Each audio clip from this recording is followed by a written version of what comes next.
Hai semua, Assalamualaikum warahmatullahi wabarakatuh.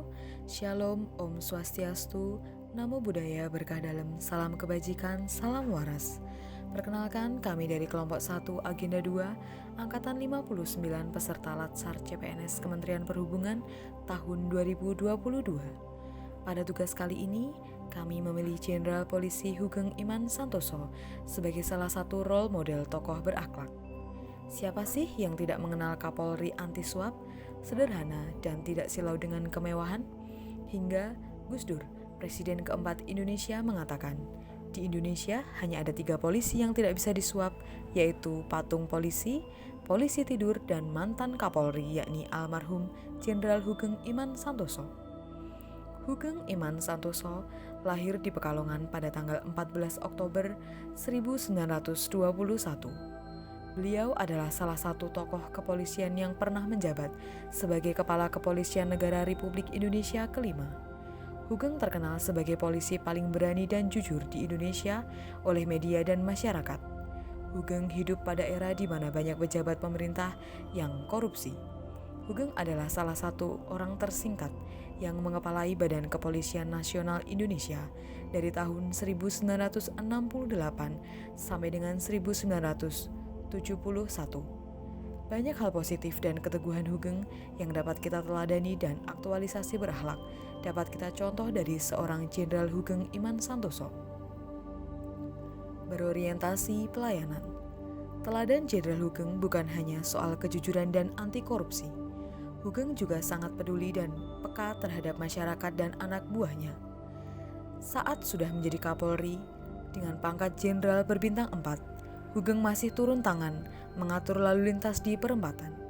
Hugeng berpendapat seorang polisi adalah pelayan masyarakat. Dari mulai pangkat rendah sampai tertinggi, tugasnya adalah mengayomi masyarakat. Akuntabel.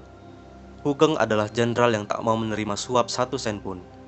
Selesaikan tugas dengan kejujuran, karena kita masih bisa makan nasi dengan garam. Itulah salah satu prinsip yang dipegang oleh Jenderal Hugeng selama masa bertugas. Bahkan ia memerintahkan istrinya untuk berhenti berjualan bunga. Hugeng takut profesi istrinya akan dijadikan celah orang-orang yang ingin menyuapnya. Termasuk anak-anaknya pun dilarang memanfaatkan fasilitas jabatan sang ayah. Kejujuran dan kepedulian sosial itulah kelebihan dari jenderal ini. Namun Hugeng bukan hanya seorang yang bersih untuk dirinya sendiri. Di antara rekan-rekan seprofesi dalam bidang penegakan hukum, Hugeng mengupayakan forum untuk mengatasi berbagai macam kejahatan, termasuk korupsi. Di Medan, ia berhasil memberantas ribuan kasus korupsi dan penyelundupan. Kompeten. Karir pendidikan Hugeng pun tak main-main.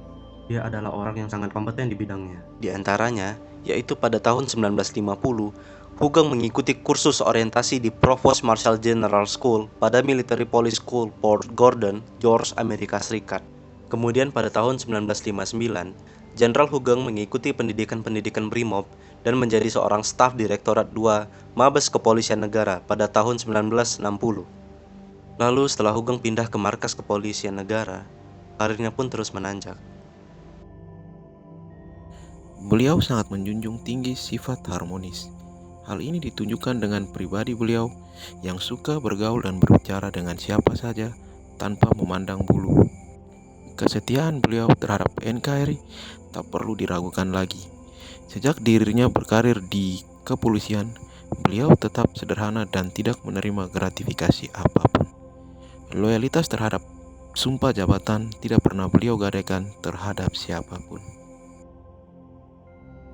Nilai adaptif yang bisa kita ambil dari tokoh ini adalah dengan cepat menyesuaikan diri dengan perubahan dan mampu memberikan solusi yang tepat dan benar. Contohnya, saat penggunaan sepeda motor menjadi tren di masyarakat, dan karena tren ini, angka kematian karena kecelakaan lalu lintas yang didominasi oleh penggunaan sepeda motor saat itu berada pada angka yang tinggi, sehingga Jenderal Hugeng bersikap adaptif dengan sesegera mungkin mengeluarkan peraturan penggunaan helm demi keselamatan rakyat. Dari Jenderal Hugeng, kita belajar untuk bisa bekerja sama dalam mengusut sebuah masalah, berkolaborasi dengan tim lain yang bersangkutan untuk menyelesaikan masalah, dan juga tidak mau berkompromi untuk menjadi individu yang berintegritas. Demikianlah pembelajaran mengenai nilai berakhlak yang bisa didapatkan dari tokoh yang kami pilih, yaitu Jenderal Hugeng Imam Santoso. Semoga kita semua bisa mengambil pelajaran yang baik dan benar dari beliau sebagai pribadi yang berakhlak.